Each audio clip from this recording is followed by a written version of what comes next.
Good morning students.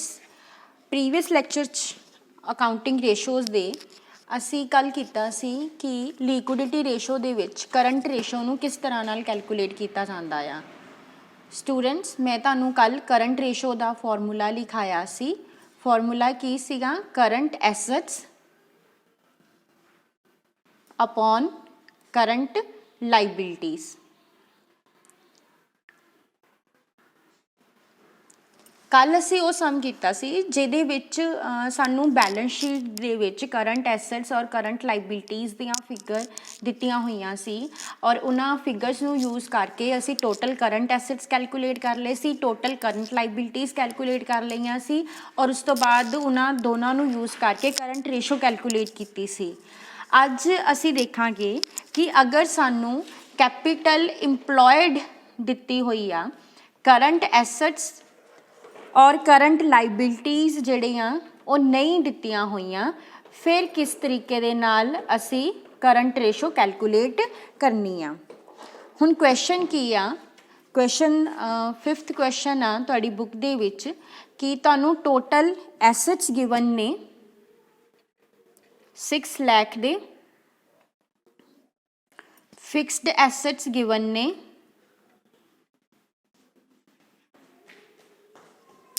3 lakh दे, उस तो इलावा कैपिटल इंप्लॉयड गिवन आ। कैपिटल इंप्लॉयड है 4,50,000। सब तो पहला असी करंट एसेट्स कैलकुलेट करने आ। सानू टोटल एसेट्स भी दिते हुए आ और फिक्स एसेट भी दिते हुए आ। सो करंट एसेट्स किद्दां निकलणगे? टोटल एसेट्स दे विचों फिक्सड एसेट्स नू जदों असी माइनस कर दांगे तो साडे करंट एसेट्स आ जाणगे। साडे कोल टोटल एसेट्स हैगे आ 6 लाख दे और फिक्स एसेट्स ने 3 लाख। सो करंट एसेट्स किन्ने आ गए? 3 लाख। हुण असी कैलकुलेट करनी है करंट लाइबिलिटी।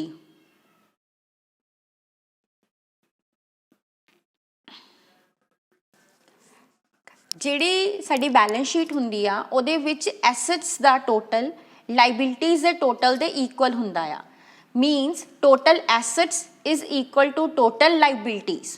और कैपिटल इंप्लॉयड च की आउंदा है? कैपिटल इंप्लॉयड च तुहाडे long term owners fund and long term outsiders fund, मतलब तुहाडियां लॉन्ग टर्म लाइबिलिटीज़ जदों असीं इन्हां दोनों नूं टोटल कर लैंदे आ तो साडा कैपिटल इंप्लॉयड आ जांदा। तुहाडी लाइबिलिटी साइड ते 3 चीज़ां हुंदियां ने, owner's fund, share holder funds जिन्हों असीं कहने आ, लॉन्ग टर्म लाइबिलिटीज़ जिन्हां नूं नॉन करंट लाइबिलिटीज़ कहा जाता है, ते करंट लाइबिलिटीज़। जिहड़ी तुहाडी कैपिटल इंप्लॉयड आ वो शेयर होल्डर फंड्स ते नॉन करंट लाइबिलिटी दा टोटल आ। सो साडे कोल शेयर होल्डर फंड्स ते नॉन करंट लाइबिलिटीज़ दा टोटल है, साडे कोल लाइबिलिटी साइड दा भी टोटल है। जदों असी टोटल लाइबिलिटी साइड दे टोटल चो कैपिटल इंप्लॉयड नूं माइनस करांगे तो सानू करंट लाइबिलिटी मिल जाएगी। सो करंट लाइबिलिटी हुण इत्थे असी किद्दां कैलकुलेट करांगे?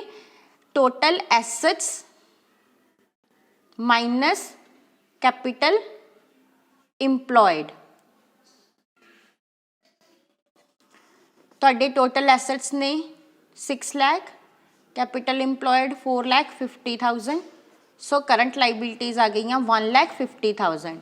करंट एसेट्स 3 लाख दे आ। हुण करंट रेशो कैलकुलेट कर लो। करंट एसेट्स 3 लाख दे आ ते करंट लाइबिलिटीज़ असी कैलकुलेट कीतियां 1,50,000 दियां।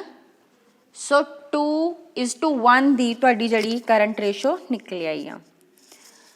सो आई होप तुहानू पता लग गया होएगा कि अगर तुहानू डायरैक्टली करंट एसेट्स और करंट लाइबिलिटीज़ नहीं दित्तियां होईयां तो इनडायरैक्टली जिहड़ी भी इनफॉर्मेशन दित्ती हुई आ उहनू यूज़ करके किस तरह असी कैलकुलेट कर सकते हैं।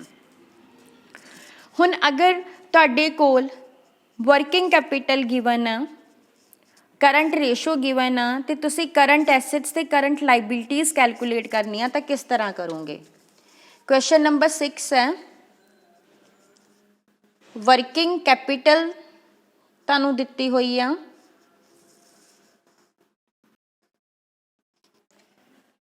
क्वेश्चन दे विच वर्किंग कैपिटल 1 लाख हाँ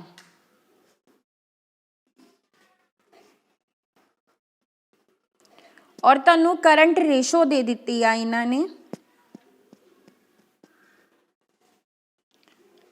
करंट रेशो दिती आ 3:1 दी और सानू करंट एसेट्स ते करंट लाइबिलिटीज़ कैलकुलेट असी करनियां इनू यूज़ करके। सब तो पहला तो स्टूडेंट्स वर्किंग कैपिटल दा फॉर्मूला की हुंदा आ। वर्किंग कैपिटल दा फॉर्मूला हुंदा आ करंट एसेट्स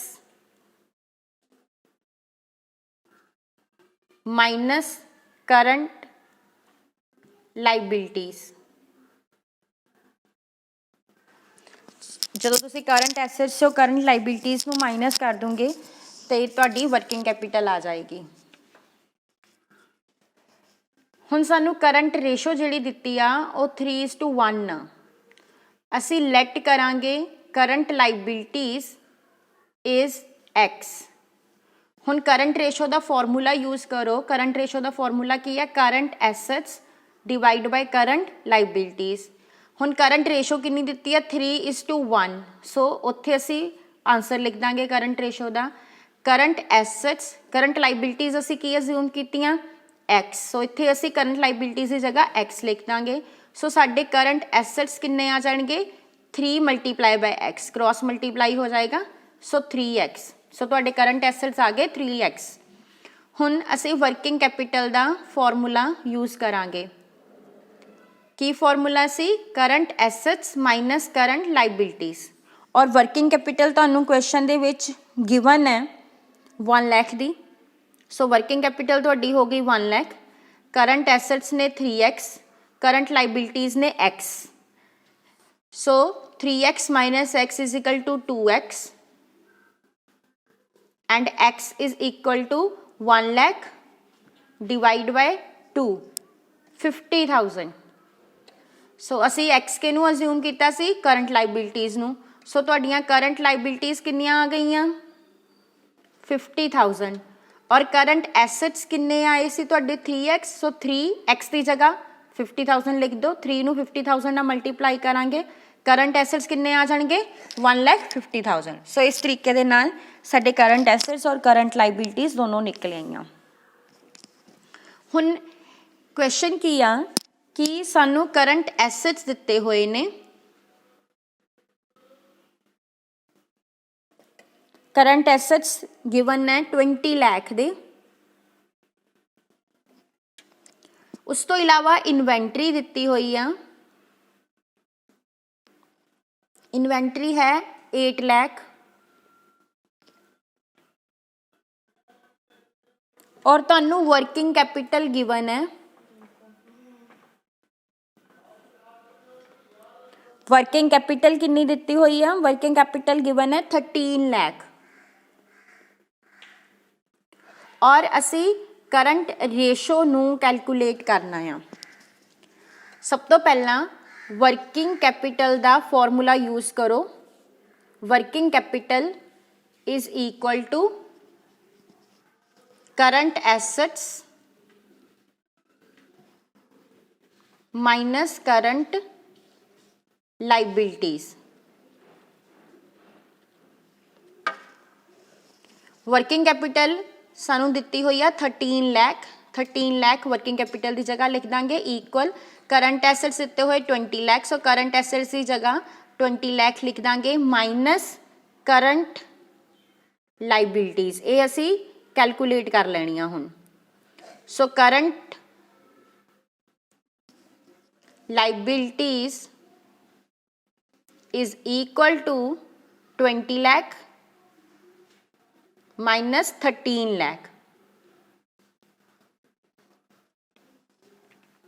सो 20 लाख चो 13 लाख माइनस करांगे तो तुहाडी करंट लाइबिलिटीज़ आ जाएगियां 7 लाख दियां। सो हुण साडे कोल करंट एसेट्स भी हैगे आ करंट लाइबिलिटीज़ असी कैलकुलेट कर लईआं। हुण असी करंट रेशो जिहड़ी आ वो कढ लांगे। सो करंट रेशो का फॉर्मूला लगाओ। Current ratio is equal to current assets divide by current liabilities. So current assets तुहाडे 20 लाख दे आ और करंट लाइबिलिटीज़ 7 लाख दियाँ आ।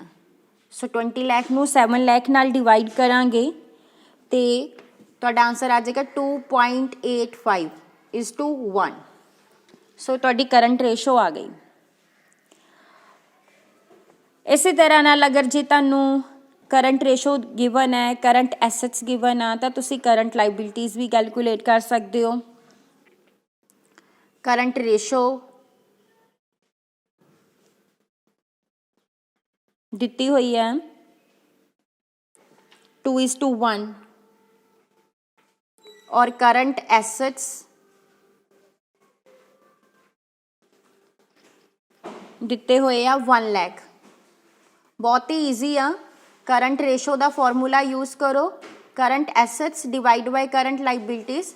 रेशो का आंसर कितना 2:1, सो 2:1 लिख दो। करंट एसेट्स किन्ने दिते हुए हैं 1 लाख, सो करंट एसेट्स की जगह 1 लाख लिख दो और नीचे करंट लाइबिलिटीज़। सो करंट लाइबिलिटीज़ किस तरह आ जाएगियाँ, करंट लाइबिलिटीज़ ऊपर आ जाएगा और 2 नीचे आ जाएगा। सो 1 लाख नूं 2 नाल डिवाइड करांगे। सो साडियां करंट लाइबिलिटीज़ कितनियां आ गईयां 50,000 दियां। सो जे तुहानूं करंट रेशो दित्ती आ, करंट एसेट्स दित्ते आ, तो तुसीं करंट लाइबिलिटीज़ नूं कैलकुलेट कर सकते हो। हुण नैक्सट असीं करांगे क्विक रेशो। क्विक रेशो किद्दां कैलकुलेट कीती जांदी आ? क्विक रेशो का फॉर्मूला हुंदा क्विक एसेट्स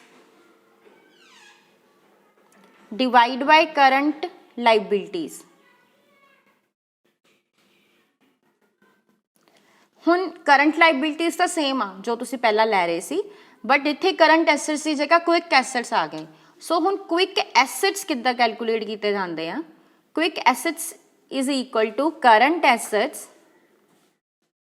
करंट एसेट्स दे विचों माइनस कर दांगे इन्वेंटरी जिन्हों असीं स्टॉक कहने आ, ते प्रीपेड एक्सपेंसिस नूं।